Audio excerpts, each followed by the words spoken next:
ক্রোধ, লোভ, মোহ, মদ, মাৎসর্য। মাৎসর্যটা কি? আরেকজনের ভালো কিছু দেখলে আমার ভিতরে খারাপ লাগে, কষ্ট লাগে। আরেকজনের ভালো করতেছে, ওইটা আমার ভিতরে কি লাগে? খারাপ লাগে। অথচ আমি ইনসান, আমার কি ছিল, দায়িত্ব কি ছিল? একজনের ভালো দেখলে আমি তার প্রশংসা করব, আরেকজনের কষ্ট দেখলে আমার কষ্ট লাগবে।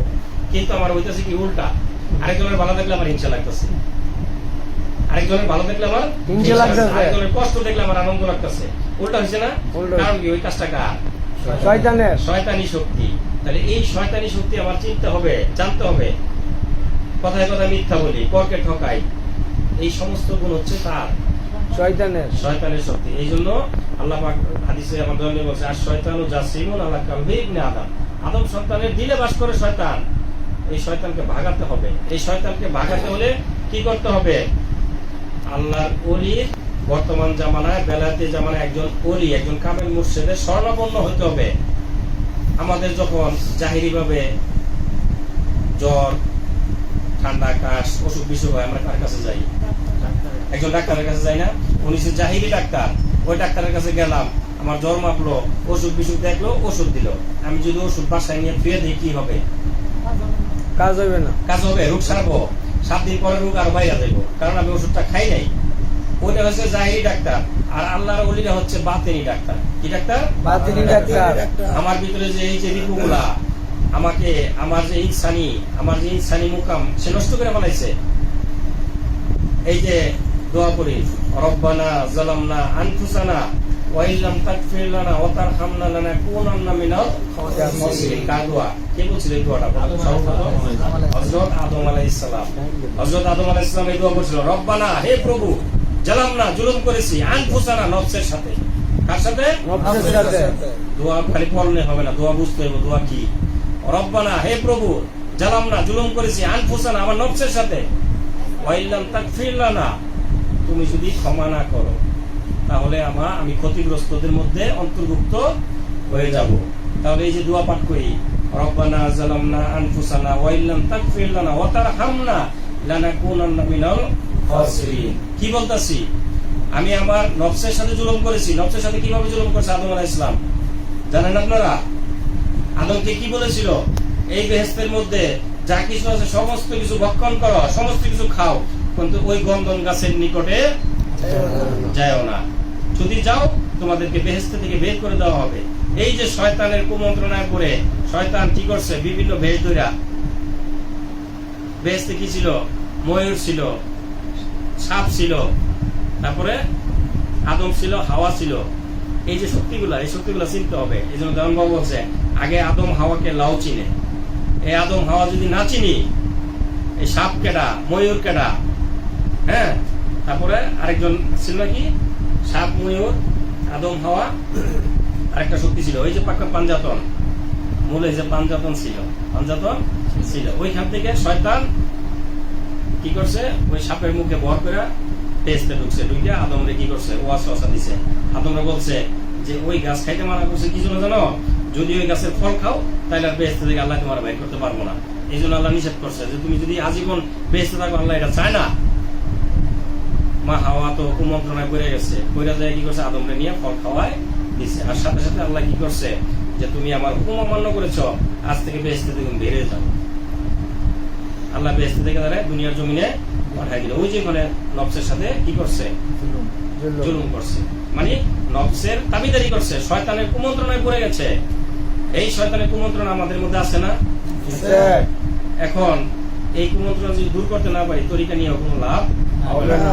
গুরুর কাছে গেলেন, মুর্শিদের কাছে গেলেন, মুর্শিদে আমল দিল, আমল যদি না করি, ওটা মেডিসিন। গুরুর আমলটা হচ্ছে মেডিসিন। এই মেডিসিন যদি আমি না খাইয়া ঘরে ফিরে দিই, তাহলে আমার কল্প পরিষ্কার হবে? আমার ভিতরে খারাপই দূর হবে? কখনোই দূর হবে না। কিন্তু গুরুর যদি দূর দেন, কোনো লাভ হবে না। মেডিসিন দিচ্ছে, খান নাই, দুষ্কার তোমার নিজের। এই জন্য এই শয়তানকে আমাদের চিনতে হবে। আমাদের চিনার প্রয়োজন আছে না? আছে। এটা আমি হাকিকি দিক বললাম না, বাহ্যিক ভাবে কিছু বলার, এই জন্য বললাম। কিন্তু এর আরো গভীর অনেক তথ্য আছে, এইগুলো একজন মুর্শিদের কাছে যায় শিখতে হবে। না হলে ওই শয়তানকে বশীভূত করা যাবে না। ওই শয়তানের পড়াশোনা কইরা আজীবন কি করে যাবো? কুকর্ম করে যাব। ইমাম ফখরুদ্দিন রাজি রহমতুল্লাহ আলাইহি তার নাম শুনছেন না? এই ইমাম ফখরুদ্দীন রাজি রহমতুল্লাহ আলাইহি তখনকার জমানায় সবচেয়ে বড় কি ছিল? আলেম ছিল। সংক্ষেপে আমি বলতেছি, এই ইমাম ফখরুদ্দীন রাজি রহমতুল্লাহ আলাইহি যে সে একদিন স্বপ্নে দেখলো যে এই ইমাম ফখরুদ্দীন রাজি তুমি ঈমান নিয়ে কবর যেতে পারবে না। আল্লাহ পাকে জিজ্ঞাসা করলো, হে আল্লাহ, আমি ফরজ, ওয়াজিব, নফল, সুন্নত, মুস্তাহাব এমন কোন আমল নাই, করি না, আমি কেন ঈমান নিয়ে কবর যেতে পারবো না?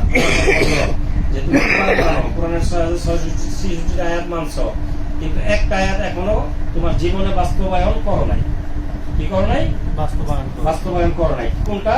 এই সূরা ফাতিহার 10 নম্বর আয়াত, ইন্নাল্লাযীনা ইউবাইয়ুনাকা ইন্নামা ইউবাইয়ুনাল্লাহা ইয়াদুল্লাহি ফাওকা আইদিহিম। হে নবী, যারা আপনার হাতে হাত রেখে বায়াত গ্রহণ করলো, ওই হাত আপনার ছিল না, ওই হাতের উপর আমি আল্লাহর হাত ছিল। বলেন সুবহানাল্লাহ। তাহলে কোরআন থেকে বোঝা যাচ্ছে আল্লাহ রাসূলের হাত কার হাত? আল্লাহর হাত। কুল ইন কুনতুম তুহিব্বুনাল্লাহ ফাত্তাবিউনি ইহবিবকুমুল্লাহ ওয়া ইয়াগফির লাকুম যুনুবাকুম ওয়াল্লাহু গফুরুর রহিম। হে নবী, আপনি সাহাবাদেরকে বলে দেন, উম্মতদেরকে বলে দেন, তারা যে বলতেছে আমি আল্লাহকে ভালোবাসি, তারা আমার আল্লাহকে ভালোবাসার প্রয়োজন নয়, তারা যেন আপনাকে ভালোবাসে। তাহলে আল্লাহকে ভালোবাসার মাধ্যম হচ্ছে রাসূল সাল্লাল্লাহু আলাইহি ওয়াসাল্লাম। আর এই রাসূল পাক সাল্লাল্লাহু আলাইহি ওয়াসাল্লাম বলে গেল কি? আল উলামা ওয়ারাসাতুল আম্বিয়া, যে আমার আলেমগণ হচ্ছে আমার আম্বিয়াদের ওয়ারিস, নবীগণের ওয়ারিস। বাবার সম্পদ থাকলে ছেলে পায় না? নবী রাসূলের ওয়ারিস কে পেয়ে গেল? আলেমগণ। কারা পেয়ে গেল? আলেমগণ। আচ্ছা, নবী যখন এই কথাটা বলছে তখন কোন মাদ্রাসা ছিল? জি না। হ্যাঁ, তাহলে নবী যে আলেম বললো, যে আলেমের যে একটা টাইটেল দিই আমরা, কোরআনে হাফেজ হলে বলি আলেম, কোরআনে মুফাসসির হলে বলে আলেম, কারি সাহেব বলে আলেম। নবী তো তখন তো কোনো টাইটেল ছিল না, কোনো মাদ্রাসা ছিল না, তাহলে টাইটেল দিল আলেম শব্দের অর্থ জ্ঞানী। আলেম শব্দের অর্থ জ্ঞানী, যার ভিতরে শরীয়ত, তরিকত, হাকিকত, মারফত, ওয়াহদানিয়াত 5টা বিদ্যায় যিনি জ্ঞানী, উনি হচ্ছে প্রকৃত আলেম। তারাও আলেম, কিন্তু তারা একটা সাইডের আলেম, পরিপূর্ণ আলেম না তারা। যাদের ভিতরে এই পরিপূর্ণ জ্ঞান আছে সে হচ্ছে প্রকৃত আলেম। আমার দয়াল নবী ওই আলেমের কথা বলছে, আল উলামা ওয়ারাসাতুল আম্বিয়া। সে আলেম কারা? যুগে যুগে খাজা মুইনুদ্দিন চিশতি রহমতুল্লাহ আলেম, বড় পীর আব্দুল কাদের জিলানী রহমতুল্লাহ আলেম, খাজা বাহাউদ্দিন নকশবন্দ মুজাদ্দেদ আল কাসানী রহমতুল্লাহ, এরা হচ্ছে গিয়া নিজামুদ্দিন আউলিয়া, শেখ ফরিদ রহমতুল্লাহ। এই যে যুগে যুগে আল্লাহর ওলিরা, তারা হচ্ছে আলেম। কারণ তারা তাদের জীবনে দেখা যায়, তারা এই যে তাদের জীবদ্দশায় তারা কোরআন, হাদিস, ইজমা, কিয়াস, ফিকহ শাস্ত্র পরিপূর্ণ শেষ করছে। শেষ করার পরে কি করছে? একজন গুরু ধরছে। কার নির্দেশে? তাদের জীবনে দেখা যায় বাবা মাই তাদেরকে কি ধরাই দিছে? গুরু ধরাই দিছে। আর এখনকার দিনে কিছু কিছু বাবা মা আছে, বাবা মা থাকতে পীর ধরন লাগে না, বাবা মাই বড় পীর, বাবা মাই বড় পীর বলে না। এটা কথাটা কার জানেন? এই কথাটা যে শয়তানের। কার কথা? শয়তানের। ওই বাবা মা শয়তানের ওর ভিতরে রয়েছে, আর ওই শয়তানি ছাড়তে পারে না, এই জন্য পোলাপানকে শিখাই দেয় গুরুর কাছে যায়ও না। এই কথাটা প্রকৃত অর্থ শয়তানের। কারণ